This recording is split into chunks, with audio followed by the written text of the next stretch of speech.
Aloha, everyone. Welcome to the Neutral Zone, MauiNeutralZone.com. I'm your host, Jason Schwartz.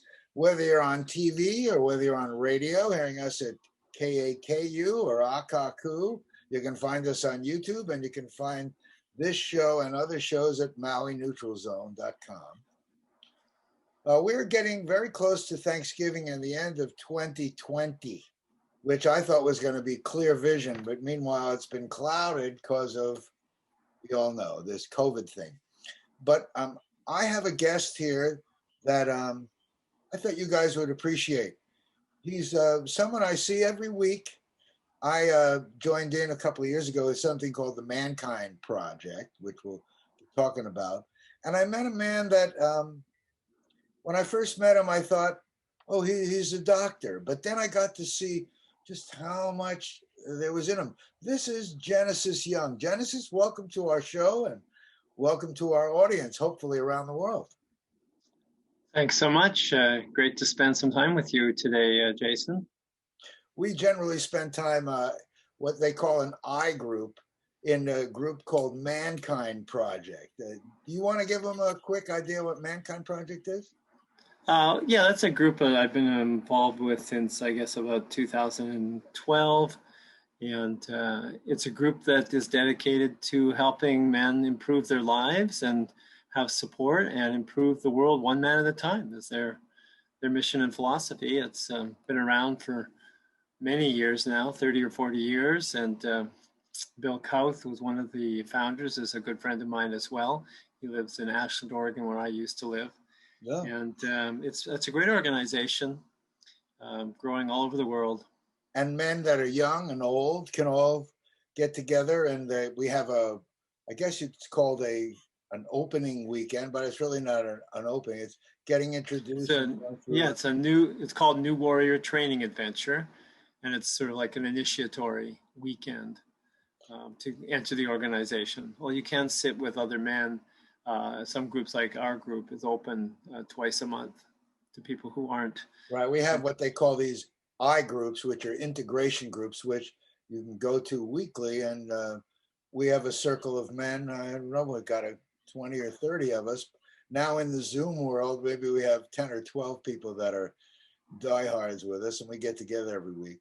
And I've had a couple of other men that you've seen here on the show, but I thought, Genesis is a guy that you used to be a hand surgeon. I know that my lady friend Ariel came to you, and you've been doing this obviously many years. You're from Ashland, Oregon, or you were? Yeah, I was actually originally I'm born in Canada, in Calgary and Alberta, and then went to medical school in McGill in Montreal, and did my hand surgery and microsurgery and plastic surgery training in Toronto, in Ontario. And then moved back west to practice in Alberta, initially in Medicine Hat, and then in Calgary until I got divorced and moved to the United States with my current wife. And we're living in Oregon initially. I worked there for 20 years, and now I've been here for like 8 years, I guess, going on 8 years. Yeah, well, retired about a year and a half ago. So. And so I remember your transition from working to non-working. You're a very productive guy, and you like to see results. I can imagine you've referenced. It's kind of satisfying to be able to see tangible results each and every time you're helping someone. So how has retirement been? You call it retirement? I guess you're now out of... Well, it's called retirement, but it's really, to me, just a change in focus in our lives. And I retired when I actually retired, this is the second time. The first time I retired was when we first moved to Maui. I retired from a full plastic surgery, cosmetic surgery, and hand surgery practice with an outpatient operating room and the whole 9 yards in Ashland. And that was working very well, but we wanted to get away to a simpler place, and it was getting awfully hot and smoky in Ashland from the fires and the heat. And really, we're so thankful to be here in Maui. The climate and the environment and the place is really a paradise, and so much safer than so many other places in the world right now, I think. So I'm very grateful that we did move here. And when I first moved here, I was too it's too quiet for me. I wasn't, I went from working more than 60 hours a week to nothing. So I found myself feeling a little lost and not knowing what to do. So that's actually when I joined Mankind Project, which helped me refocus my new direction. And I went back to work, but just doing hand surgery, not the plastic surgery part, just the hand surgery part. Plastic surgery is actually part of hand surgery. Plastic surgery is a bigger field. And so, but I did the hand part, and did that just part-time while I was doing other things, which is, part of that was working in Mankind Project and learning about, that's I think where I was first introduced to shadow work, which is an interesting field of study. Shadow work. You want to start there with it, or where do you start? Is that a whole subject, or when I think about you, and we're going to be talking about nonviolent communication, but I guess shadow work is right in there. What is shadow work? Well, shadow work is very interesting. It's as described by and taught, and the name is from Cliff Berry's shadow work processes. And those shadow work processes were gifted to the Mankind Project. So that's where I first learned about shadow work. And because what we help people with is their Jungian shadow. And their Jungian shadow is that part of us that we deny, that we suppress, that part of us that may be coming out of a wound, that may be actually motivating us to do things that we're not really aware that we're doing. So when we are triggered by some event in our life, we may find ourselves saying or doing things that we then later regret. But when we come to understand some of the deeper motivation underneath that, which you can discover and work on with shadow work, then you become more conscious, less triggered, and hopefully more peaceful. As having peace in the world and in my life is really an important thing, and something I'm very, very passionate about. I just really want peace in the world before I die. And so I have a lot of work ahead of me. I got to stay busy. You do. But I know you're doing your part. You're always, you add a great peaceful presence. In fact, I'm also a peace kind of guy. I come at it differently. I seem to have a lot of steam. That's what interested me when you were talking about nonviolent communication. Somehow I keep thinking I'm waiting. You know that expression about there's a pile of shit, and there's someone that just keeps going back and diving in, looking for the pony, looking for the good, but you got to wade through the bad. And I find myself speaking about a lot of negativity, but I don't think of myself as negative. So when you talk about how to communicate in a way that isn't assaulting, that is somehow going to actually maybe make some progress in communication. Is shadow work directly related to nonviolent communication, or you just pair them up? Well, I've delved quite deeply into shadow work, and actually I'm a certified shadow work coach through Cliff Berry's organization.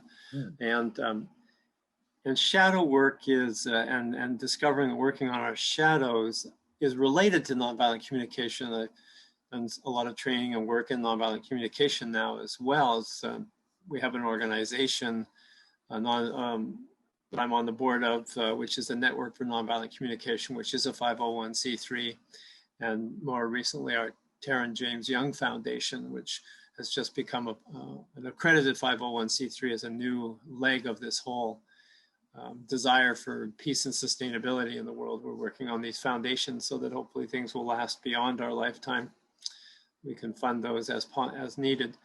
But coming back to your question about NVC or shadow work, so in nonviolent communication, one of the cores is about having universal needs.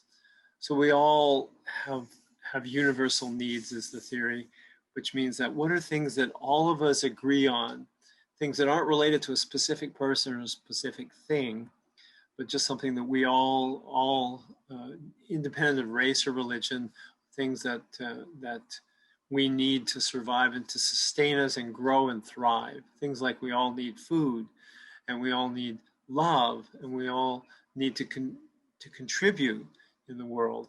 All of these sorts of things are universal needs. And when I look at universal needs and work with NVC and work with shadow work, I recognize that some of the things that people really need and want that are kind of hidden and denied, their shadows, are really just like shadow needs, because they're things people need. Like often people will get triggered and then they'll just feel like they're not being heard and seen in an argument. And they're just trying to, they get louder and louder, speaking, trying to be heard or seen. And one of the needs that we all have is to be heard and seen. And so the nonviolent communication allows us to slow that down by asking the person who is speaking to be reflected, to look at the data, if you like, or the observation. So when someone's going off that they have a problem with you or something, you just reflect. So I'm hearing you have this this problem, such and such happened, is that right? And that's just like the basic beginning of reflecting, which slows things down because people need to be heard and seen. And then you could reflect to them something like, oh, I see your feeling, so your emotion, which is like, I see you're angry. Is that because you want to be heard? And that's sort of a request, using you want to be heard as the need. So we've got an observation, what's happening. We've got the feeling that you're angry, and then we come to guessing the need. So is that because you want to be heard? And that's a request. So it's observation, feeling, need, request. OFNR is our little mnemonic for it. OFNR, observation, feeling, need, request. And how is that related to shadow work? So once you've got to that point where you've reflected, the person just wants to be heard, and they kind of stop and they say, oh yeah, I would really like to be heard. And then they realize you just reflected to them what they were trying to say. You reflect that as they calm down, then they feel heard. Then you can ask, well, this is what's up for me. Are you willing to listen to what I have to say or my point of view? With another request. And usually if you've reflected and they've heard that they're being heard, they'll say yes. And then you can tell them your observation and feeling and need from your point of view in those terms. And it just slows things down and allows people to focus on what's really important. And often I've seen when someone has a feeling or a need and they want to be heard, that what's underneath that is often this feeling of they just feel like they're so disrespected. They want to be respected. So you could reflect that next. So you just wanting respect, is that it? And they'll say yes, and you'll feel that connection growing. And then we come to what I call the shadow need. And this is how they're related. This is sort of the punchline of this long story here. Good. So you've got being heard, you've got underneath that, say, feeling respected, both of which are universal needs. And then under that, what people really want is to feel like they're of value, that they matter, which is the need to matter. And that's often a shadow need, I think, because that's something that we don't realize we may be working from, that we may be reacting from, that we may be triggered from. But when you're triggered from feeling like you don't matter, you feel like you don't have value, you're not being heard, seen, respected, or honored, then you're fighting for your life, you're fighting for your survival, you're fighting for your person, because you want to be that person and want to matter. And so then you can't hear anybody else in that point. But when you realize that that's where you're fighting from, then you can let that go by self-connection and self-reflection, and then be more open to hearing another person's point of view, letting the trigger go and allowing the communication to be more connected at a heart level and come to a solution. Because once you're connected, then solutions just magically arise, because people want to give and receive from the place of connection through understanding universal needs. Does that make sense? It does. When I think about it, I always think that I want to say it's sort of a textbook definition, but I wonder in the real world, how do you get there? You have to have at least two willing participants. You're right. If you have one and the other person is not there, coming from this kind of position is, I would think, it's been difficult. Like I look at our politics these days and I think, boy, it would be nice to see them communicating in a way that each one was actually trying to communicate with the other with the goal of resolution. But so there has to be two to tango, I guess. is what Yeah, I'm so the interesting thing in the theory and the practice, in my experience, is that it only takes one person to practice nonviolent communication. How does that So work? if someone's going off and you don't become defensive and you just reflect to them what you hear are the observations, not reflecting, of course, any negative points, but just the observations, and then reflecting what they might be feeling by guessing that, and then guessing a need and asking them something like, is that right? You know, just to try to get feedback, that the person will relax and they'll feel like they're heard, and then they'll be willing to talk more. And at some point, once you've got that connection, it's all about getting connection, whoever they are, whether they're coming from the right or the left, the middle, or some other point of view completely, you can connect. And it only takes one person to practice NVC. But you have to be with, you know, the first step is really self-connection, where you figure out what's going on for me, what do I need, and what's going on for me, because it's really hard to come from a place of calm and try to empathize with the other person if you haven't connected and empathized with yourself, if you don't know what's going on. And so that takes practice. It's not a natural thing to do after we've been through an education system that's not empathizing, not emphasizing empathy. So it's kind of been learned out of it. I think we're naturally empathetic. I think we can naturally do these things, but it takes some relearning, using our brain neuroplasticity, that ability of the brain to change, the ability of the brain to grow and change its mindset, that can be used to our advantage. And so it only takes one person actually to practice NVC nonviolence, and can have great results. If only one person's practicing and the other person's still not listening, at least one person, it's not going to escalate, right? It's not going to be violence. You're trying to hear somebody's point of view. They usually are happy to be heard. Well, I'm trying to bring this down to, I don't know, let's see how you analyze it. Last night there was a meeting about homelessness, questions and answers. And there were people in the audience that were trying to deliver a message of what they thought were ideas that might help, to be able to bring ideas so that these other people would. And so the questions were like, well, why don't you think about doing this, or take the money for do this and do that and do this? And the other side doesn't answer. They don't acknowledge that they hear what the person said. And it was causing I could feel the flames coming through one side as they're not being heard. And the feedback I got after the meeting from other people was that it was a waste of time.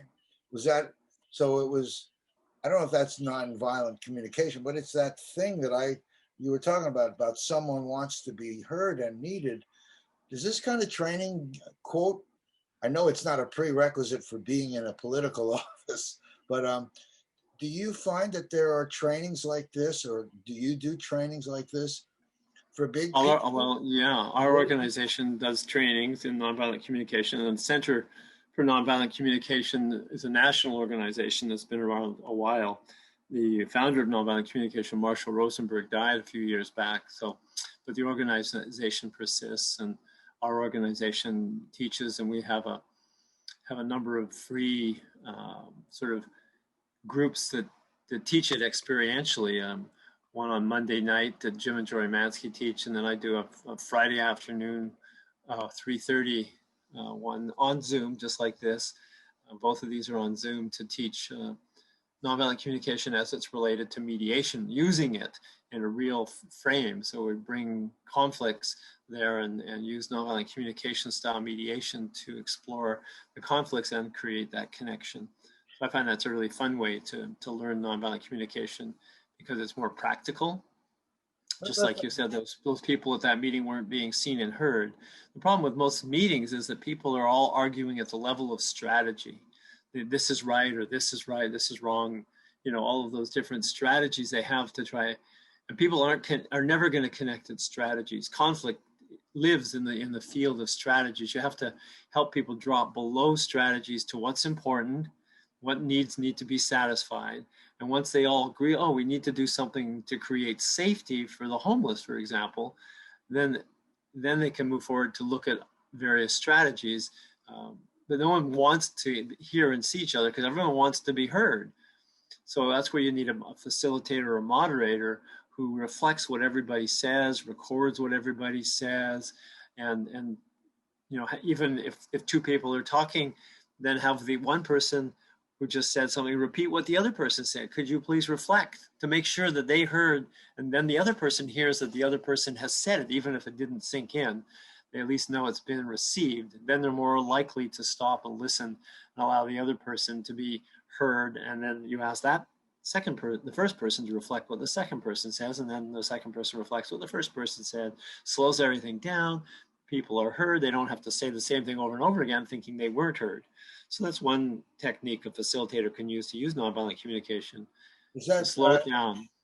Well, I agree with you. I mean, when I think about that, I remember years ago, and I was studying Scientology, and they had a course called communication, and it was like that basic thing. You put out a communication, you'd like to know what you said is heard, have that person acknowledge it and deliver it back. When these meetings happen, there seems to be no format, or there's none of that is being practiced. You know, it seems to be the core of lots of different kinds of trainings. But I wondered, again, I'm just pulling from the air. Have you ever offered this kind of training free, or are there people that are offering to some of these political people who really need to better communicate? We actually have a petition saying that all politicians and government officials should be trained in nonviolent communication. That's out there on moveon.org. Oh. Has about 1,000 signatures on it, not too many, because I think that would be wonderful. And our Monday and Friday classes are free, so we offer those. What's the best way for people? What's the best way for people? Send you an email? Is that best? Yeah, or they can look up our website. The current one is NVC Next Gen, NVC NEXT Gen GEN for generation.org, NVCnextgen.org, and okay. Our office phone number is 808-866-0833, 808-866-0833 to call or text the smartphone, so that works. I'll put that up on the screen for everyone. So nonviolent communication, shadow work, you do this all the time. It seems that whenever I think of your whole manner, maybe I just haven't spent time around doctors, but you seem very precise in what you're doing. Like you're trying to keep decorum in an area. It's like trying to herd cats sometimes, where, you know, you just sort of keep it all together and kind of give it some structure. It's very much appreciated when we get together. Thank you. I like that. You see that. I like to be peaceful, and peace and inner and outer peace are really important to me. And you know, as a former physician, I'm still a doctor. I just don't, you know, practice surgery anymore. I'll be a doctor all my life, I guess. Yeah. And I love doing surgery, but I went into it because I really like to do healing, and I went into plastic surgery because I love the psychology and the variety of personalities that would come to my practice. You know, from workers' comp patients, injured patients, to cosmetic patients, and different people wanting different things in reconstruction. You know, people with cancer who need reconstruction of their face or their breast, or so on. So I had a lot of variety because I like variety. But that was also one of the reasons why I also learned and have been practicing shamanism for, well, I guess more than 30 years now, because I just want to be able to, healing is one of the things I like to do. I feel like I'm a healer as opposed to a doctor. I, in many ways, rather call myself a healer. And so the shadow work and MVC are part of healing the world and bringing us to peace, but also the shamanic work is part of that. Because it's not enough for me as a physician, was never enough to just do surgery or prescribe medications.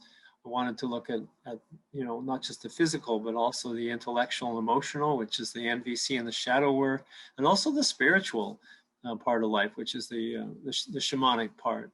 And What is I mean, shamanism? Can you kind of put a definition for me? I'm sure our audience, some people hear it and immediately know it, but there are a lot of people that spooks them a little bit, and I want to take that away. yeah, some people definitely feel spooky, like I'm going to be doing devil worship or sacrificing animals or something like that. None of that. It's not like that at all. Um, Shamanism is just, it's really almost every religion, if you look back, has a more tribal or shamanic base to it. If you go back far enough, there's many different shamanic traditions throughout the world, but most of them that are persisting are ones in the in the Amazon, where they haven't had as much contact with Western civilization, or other places where they preserve those, like in the Andes, the Huichol Mountains, So is the a Huichol shaman, Indians rather. is a shaman sort of like a medicine man, or is it when you say So it shaman? would be, the shamans would be the medicine man of the tribe, and the belief is that everything has energy or spirit. There's spirit in the rocks. There's spirit in the house. There's spirit in the grass and the wind and the beach. All of those have a spirit. You could say have an energy. So it's metaphysical and shamanic, if you like, but they're to me the same. And you can work. I've trained with the Foundation for Shamanic Studies out of California. Michael Harner ran that, and he's passed now for a number of years. That organization persists, and I did a 3-year training with them and many other trainings over my lifetime with various different forms of shamanism, from Celtic to Viking shamanism to Huichol shamanism, and so on. So it's, but the main thing is that we can use shamanic techniques, which are all the shamanic religions have a lot of culture around, a lot of traditions, but if you try and find the core shamanism, which is what the Foundation for Shamanic Studies teaches, what do they all have in common? There's certain techniques you can teach to access the information from the other world, from the non-ordinary reality, it would be called. So there's this reality that's physical and concrete, and then there's spiritual reality or non-ordinary reality. They keep it non-religious by not using the word spiritual, but using the word non-ordinary reality. And you access those realms either up, down, or in the middle world, the upper world, middle world, lower world, wherever you go, back in time, forward in time, sort of all dimensions that way. And you go on these journeys with a guide that you have. We all have. I know we all have guides from my point of view, and you go there and you can go on these journeys for information. If a person has a question, you can go and find information for them. You can teach them how to journey so they can go and find information for themselves. And then you can do all kinds of fun things for healing people, requesting the help of your guides, in power animals or spirits, whatever you want to call them, really. To heal. One way of healing is like soul retrieval. So like when someone has a traumatic thing happen to them in their life, they may split off part of them, but it's still connected energetically. But they don't have full access maybe to the part that trusts the world, the part that helps them feel safe. And so you can go shamanically and find that part, negotiate with it, and bring it back to the person with messages and homework as to how to integrate it and how to use that part in your world and bring it into yourself so you can feel more whole. It can be very life-changing to have soul retrieval, for example. And there's just many ways of healing through shamanic as well. So I was really very interested in healing and did not want to limit myself to medicine. That's why I have all these other interests in shadow work and in shamanic healing and nonviolent communication as well. Did you find that some of your, I don't know if you want to call them medical associates, because when you're in surgery, you're probably there, you're the guy, but have you found that some of your associates in Western medicine were open to those kind of things? You ever use there was a time when I was doing this at first that I kept it extremely separate from medicine, because there was a time when the American Medical Association would have challenged your license for talking like this. But now their rule is if more than 2 doctors can support a belief in something, then they won't take your license away. They won't necessarily encourage it either. But there was a time when this was not allowed, if you like. And then more recently, I don't bring this to patients. I don't say, oh, I think you need a shamanic healing or anything like that. That's separate. So I have shamanic circles and I have had my medical practice, but I was always embodying, as deeply as I could, trying to understand the person physically, intellectually, emotionally, and spiritually, and provide for what they needed. And some people knew I did shamanic work, and so would ask for that help. And I would always call for the highest and best and for spiritual help for every surgery, so that the people would be embraced and helped in every way possible. Never know, if people don't believe it, it's not going to hurt them for me to just ask for help.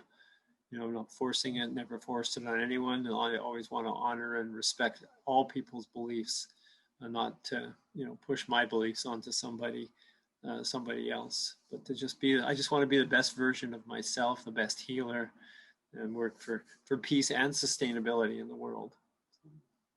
You've been reading my mail. That's how I feel. We all come about it differently. I want to make sure our audience knows you on the radio can't see. I'm here with Genesis Young. And I'm Jason Schwartz. This is the Neutral Zone. When I hear you say that stuff, peace and sustainability, in fact, I have a nonprofit and its mission is about peace and sustainability. So we all put different labels on it. I'm glad to hear we're thinking the same. What do you think? How do we turn the key? You have any idea how to take this dividingness in the political nature and reframe it to come together here, like in the transition we have with president, hopefully transition here coming soon? How do we get this message out? We have to do it one by one, or is there, what do you think? Yeah, I think we all just need to do our part, show up, give voice to your truth, and then there's nothing you can do but just let go of where that's going to go or what's going to happen. If you're too attached to the results, then you become violent in your belief. But you just have to show up and give voice to your own truth. And I think share from a place of love and compassion and kindness. There hasn't been enough love and compassion, and particularly kindness in the world lately. And I think we could go a long way to having more kindness with each other, and hearing each other, and really being open to that. So that we can share and work together. Peace and because we all have universal needs, right? We all have universal needs. We all want love and compassion and kindness in our lives. No one, I would think, doesn't. Well, I've seen you involved in so many different things here now in different arenas. When I think sustainability, I think about environment. I know we've talked about different environmental things. In fact, we have a gentleman coming. We had seen a movie, the Need to Grow movie, and one of the guys in there is now coming to Maui, and we've been able to hook him into our local system, and grants happening to be able to do a pilot project here on a sustainable environmental and technology.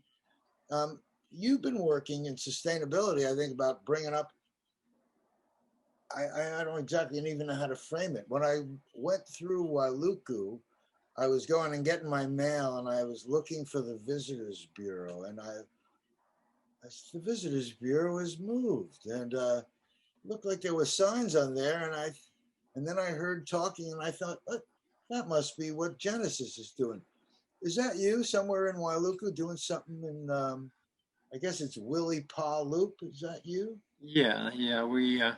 We were involved through the Nonviolent Communication. One of the things we work on is restorative justice.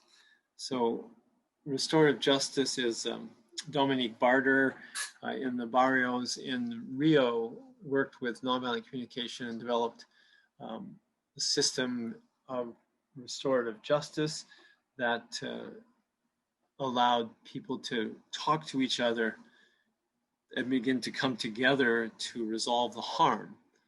So when there's actually, it's too late, someone got violent and there's harm, then you can punish the person, take them to, arrest them, take them to court, and punish them by putting them in prison or fining them or whatever.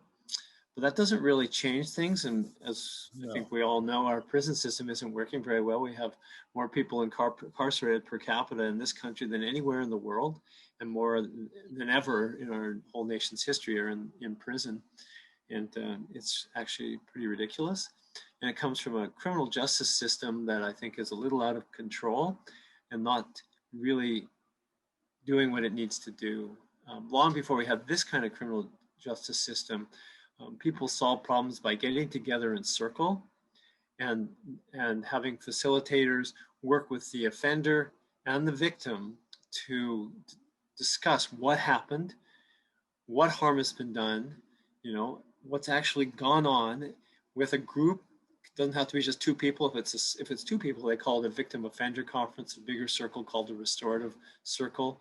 But you get together with the people after preparatory discussions to make sure that the offender is willing to admit that they did this. If they're not, then they're going to go through the regular system if they're just going to refuse to take any responsibility, have any accountability. And then you do this process of accountability where they talk about what happened and what are the obligations that result out of what happened, and work together to try to figure out exactly what needs to happen to make things as right as possible, to make things pono. And so that's kind of the description of restorative justice. And it's a nonviolent communication, uses restorative justice, and nonviolent communication is restorative. So the two are very related. Nonviolent communication is kind of used when you're doing restorative justice. Restorative justice is a bigger term, and restorative practices is an even bigger term, but it's part of what we do in our organization to bring restorative practices to schools, try to help schools become more restorative so they can go away from punishments and suspensions, which lead to prison, the school to prison pipeline, and try to move towards a more restorative approach where you come and you ask the kids who did something wrong, what happened, and figure out what's really going on, and then figure out what should be done from their point of view, collaboratively, not power over, but power with, collaboratively with the kid, what needs to be done to make this right, looking at those who have been harmed and those who are harming and bringing them together that way. And it's a beautiful thing. It allows people to come to connection, makes them come from a heart place. And it's much harder actually to face your victim, for the victim offender to meet, than it is for them to just go to court and be sentenced, where they can just refuse to acknowledge they ever did anything wrong and just ignore it, go to prison, get out, do it again, go back to prison. Whereas this way there's actually a community supporting them doing well. And so the levels, when restorative justice used, the levels of recidivism or returning to prison drop quite a lot. And the victims get satisfaction, whereas in the usual court system, they tend to be not satisfied because victims aren't heard from. Whereas in the restorative system, which can be an add-on to our current system, when the offender is willing to admit there's a problem, they could be referred to a restorative solution, and then that solution could be brought back to court for use in sentencing, for example. And we actually have a bill that we put into the legislature a couple of years ago, but it wasn't well written because it was my first attempt to ever write a bill, and Tina Wildberger was sponsoring it with me, and she was new, and so we actually didn't get it. And then there's some kind of writing organization that writes the bills, and then we thought they knew what they were doing, I guess, but they didn't. So that bill didn't go through. It was looked at, but it didn't go through, and then COVID delayed it another year. So it'll be going back in a new and revised and proper form where it emphasizes the victim, whereas before it was emphasizing the offender, and we just got it backwards because of the legal wording. So now it's going to emphasize the victim. So I'm looking forward to that legislation. I'm hoping that now that we've been working on it for over 2 years, that it will be received well by the various committees that will have to review it and end up in the governor's office, and he'll sign it to, and really all it does is ask that restorative justice be allowed and provided in every county in Hawaii, so that if you go to court, that'll be something that's offered to you. Would you like to try a restorative solution? And then it's still, people have to be vetted as to whether or not that's something that if they're not admitting, if the offender isn't admitting harm, they're not eligible, for example. But that's part of the whole sort of system. All this bill would be doing is just to say, let's please have this as an option available. So, well, it's great that you're doing all this. I mean, the thing that I'm talking about in Wailuku, is that where this is housed, or is well, that? that's a restorative justice center. So when we need to do a restorative justice conference, sometimes there can be 10 or 20 people there. So we have a conference room there where we can do that, a physical location, and a place for our offices as well, and for our nonviolence. This is a new building for our offices. And additionally, when we were going to the court, Judge Healy is one of the judges who, her and there's another judge who just retired as well, Dr. Pullman, not doctor, but Judge Pullman, I think, yes, started and are working this organization called the Kuliki meeting, where all of the different organizations from around the county meet.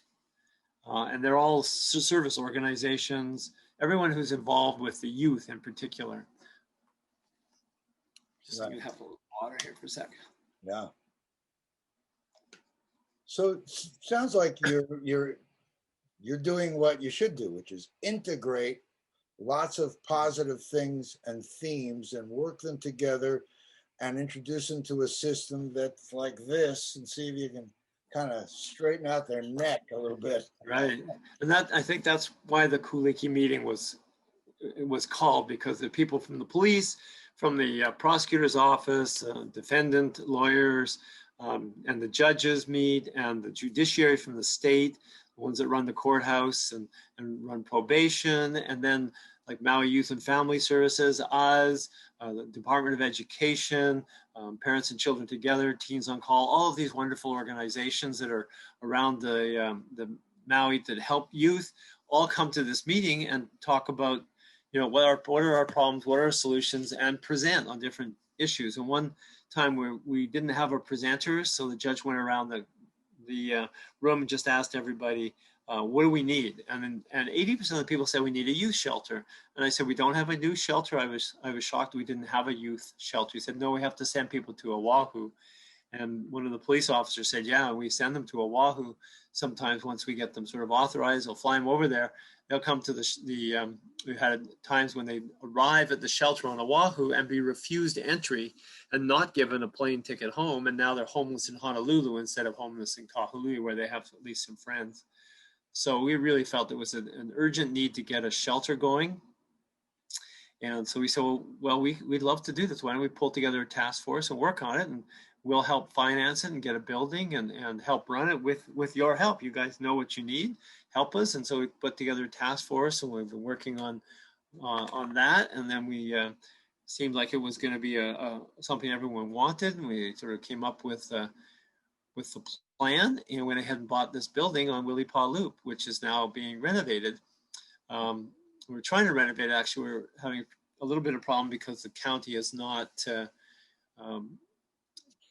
given us a permit yet to do the renovations, and because we're changing use of the building, it requires a fire sprinkler, which means cutting into the roads. We just realized, and we're told we need a highway, some kind of road disturbance or highway permit, which is a whole another 6 months. And we put this permit request in December 18th.